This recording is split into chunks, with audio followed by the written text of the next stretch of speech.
Hello friends, welcome back to my channel smile openly with doctor Poonam. बहुत सारे लोग होते हैं जिनके अक्कल दाढ़ में दर्द होता है या लास्ट की जो दाढ़ें होती हैं उनमें दर्द होता है, जिनको हम मोलर्स भी कहते हैं। और किसी रीजन की वजह से उनको वो एक्सट्रैक्ट करवाना पड़ता है, रिमूव करवाना पड़ता है। तो आज का मेरा ये जो वीडियो है वो इसी टॉपिक पे है कि अक्कल दाढ़ या फिर दाढ़ निकलवाने के बाद किन बातों का ध्यान रखना चाहिए। मैं आप लोगों का ज़्यादा समय बर्बाद नहीं करूँगी, डायरेक्ट टॉपिक की तरफ जाएंगे। लेकिन उससे पहले अगर आप लोगों ने मेरा चैनल सब्सक्राइब नहीं किया तो प्लीज़ सब्सक्राइब कर लीजिए, बेल आइकन को प्रेस करना मत भूलिए ताकि आपको मेरे न्यू वीडियोज़ की नोटिफिकेशंस मिलती रहे। चलिए स्टार्ट करते हैं आज का टॉपिक। अगर किसी के भी अक्कल दाढ़ में या दांत में दर्द हुआ है तो वो समझ सकता है कि कितना पेनफुल होता है। जब अक्कल दाढ़ का दर्द शुरू होता है तो वो कान तक, अगर ऊपर वाली दाढ़ है तो उसका दर्द है वो सिर तक जाता है और ये पूरा जो जो लाइन है वो पूरा दर्द करने लग जाती है।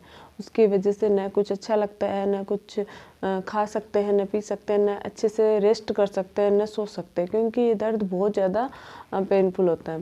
तो जब नॉर्मली क्या होता है कि हम लोग अगर सर दर्द होता है या कोई भी दर्द होता है तो उसकी मेडिसिन ले लेते हैं, लेकिन दांत का दर्द इतना ज़्यादा सीवियर होता है कि उसमें कोई भी पेन किलर है वो इफेक्ट नहीं करती, इसीलिए इसका ट्रीटमेंट करवाना पड़ता है।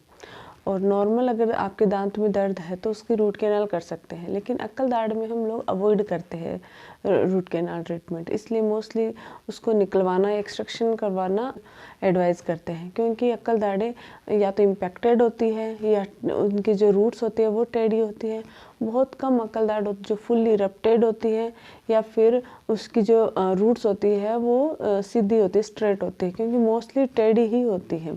तो इस वजह से हम लोग एडवाइस ये करते हैं कि ये निकलवाना बेटर है।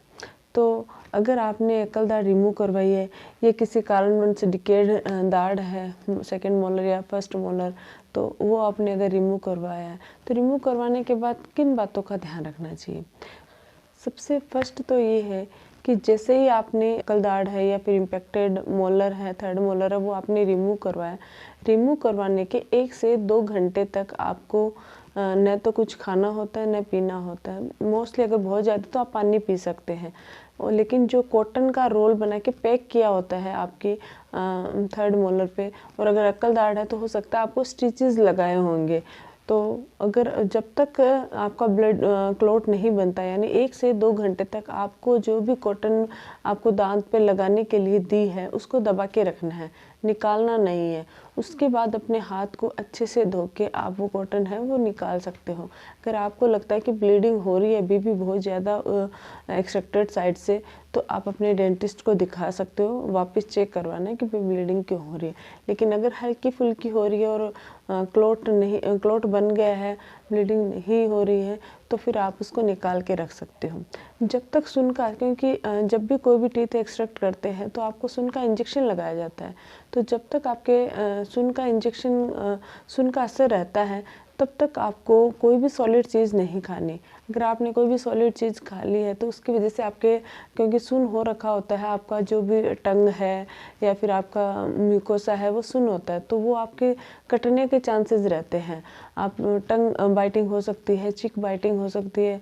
तो आपको जब तक आपका सुन का असर ख़त्म नहीं होता तब तक आपको कुछ भी बाइट नहीं करना है और आपको थूकना नहीं है।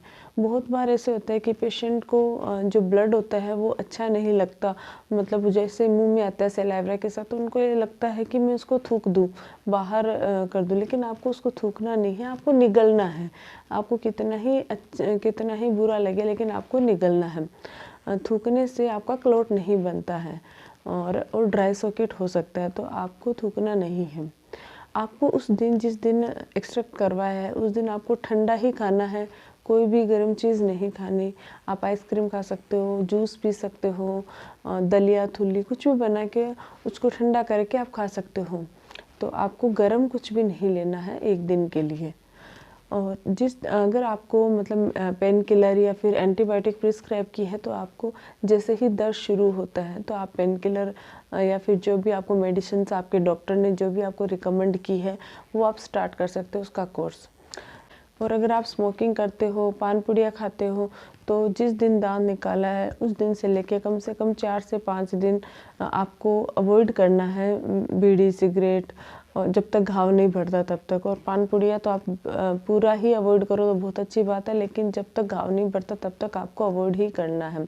और जिस साइड से आपका एक्सट्रैक्शन किया उस साइड आपको कुछ भी नहीं खाना, दूसरी साइड से ही खाना है। ये तो हुई उस दिन जिस दिन आपके दाढ़ निकाली है, उस दिन क्या करना चाहिए। अब नेक्स्ट डे आपको एक तो प्रॉपर ट्रीटमेंट, प्रॉपर जो आपको मेडिकेशंस दी है उनको फॉलो करना है। दूसरा, आपको गुनगुने पानी में नमक डाल के कुल्ले करने हैं, जितनी बार हो सके उतनी बार। चाहो आप 3 बार करो, 4 बार करो, अगर चाहो तो फिटकरी के पानी से भी कर सकते हो। उससे आपका जो घाव है, वुंड है, वो जल्दी हील हो जाता है। आपको प्रॉपर मेडिकेशंस लेनी है। और हो सकता है कि अगर आपने 3rd मोलर रिमूव करवाया है तो स्वेलिंग होने के चांसेस रहते हैं, और माउथ ओपनिंग में भी थोड़ी बहुत प्रॉब्लम रहती है। तो ये आपको कम से कम 5 डेज़ तक, 5 to 7 डेज़ रहती है, हल्की हल्की, और धीरे धीरे फिर चली जाती है। बहुत सारे लोगों के काफ़ी अगर उनका कोई मेडिकल प्रॉब्लम है, कोई डायबिटीज या कुछ भी है, तो वो 15 दिन भी ले सकता है हीलिंग में, अगर उन्होंने 3rd मोलर सर्जरी करवाई है तो ये है अक्ल दाढ़ या फिर कोई भी दाढ़ निकलवाने के बाद किन बातों का ध्यान रखें। अगर आप लोगों को मेरा ये वीडियो अच्छा लगे तो प्लीज़ लाइक शेयर और सब्सक्राइब जरूर कीजिएगा। बेल आइकन को प्रेस करना मत भूलिए, ताकि आपको मेरे न्यू वीडियोज़ की नोटिफिकेशंस मिलती रहे। अगर अक्ल दाढ़ से रिलेटेड या किसी भी दांतों से रिलेटेड कोई भी क्वेरी हो तो आप कमेंट बॉक्स में कमेंट करके पूछ सकते हो। Thank you.